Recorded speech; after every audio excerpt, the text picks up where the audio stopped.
আমি সকল রিক্সা চালক ভাইদের, অটো চালক ভাইদের দৃষ্টি আকর্ষণ করছি, আমরা স্বাস্থ্য সেবা, যে সেবা মানুষের বেঁচে থাকার চাবিকাঠি, সেই সেবা নিয়ে আমরা আপনাদের সামনে এসেছি। আপনারা অবশ্যই অবশ্যই আমাদেরকে সহযোগিতা করবেন। বর্তমানে শুধু জিয়াউর রহমান মেডিকেল কলেজ নয়, সারা বাংলাদেশের যত শিক্ষা, যত চিকিৎসা সেবা, হাসপাতাল বলেন, ক্লিনিক বলেন, এখানে একটা কসাইখানা খুলে বসে আছে।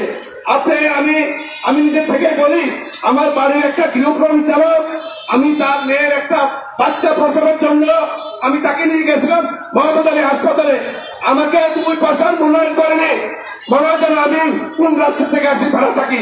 ওই সমস্ত নৈরাজ্যকর শেখ হাসিনার দালাল যারা আছেন, আমি তাদেরকে হুঁশিয়ার করে দিতে চাই, গোপালগঞ্জের মতো আবার বোঝাতে না হয়।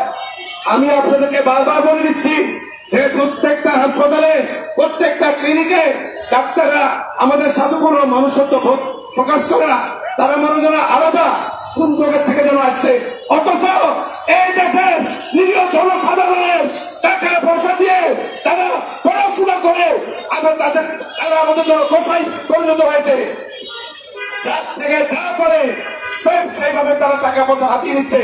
আমার তো অনেক রিক্সা চালক ভাইরা, তারা যদি যায় তাদের থেকেও কোন রকমের করে না, রাজনীতি করে না, তাদেরকে কোন রকমের তাদেরকে আপনি একটু সহযোগিতা করে না, যে ঠিক আছে তারা গরিব মানুষ, তারা আসছে, তাদের মুখের দিকে দেখে না। ডাক্তাররা অবস্থা দেখার আগে ব্যবস্থাপত্র দেখা শেষ, এবং সাথে সাথে যাওয়ার সাথে সাথে মাথা ব্যথা নিয়ে গেল 3 লক্ষ টেস্ট দিয়ে বসে, কারণ টেস্টের মধ্যে যাওয়ার একটা পার্সেন্টেজ আছে, সেখান থেকেও শুধু একটা পার্সেন্টেজ পাচ্ছে। আমি প্রত্যেকটা বগুড়া জেলা নয়, শুধু বাংলাদেশের প্রত্যেকটা চিকিৎসা কেন্দ্র, হাসপাতাল, ক্লিনিক, সরকারি বেসরকারি সব দিকে যারা দিতে চায়, আপনারা যদি সেই ওই আগের মতো রূপ ধারণ করে থাকেন, আওয়ামী লীগের রূপটা নিয়ে বসে থাকেন, আপনাদের বিপদ হবে। আমরা এই ছাত্র এবং এই জনতা যে কোনো মুহূর্তে প্রশাসনের সহায়তা নিয়ে আপনাদেরকে আমরা পাকড়াও করব। আপনারা কিন্তু তখন রেহাই পাবেন না।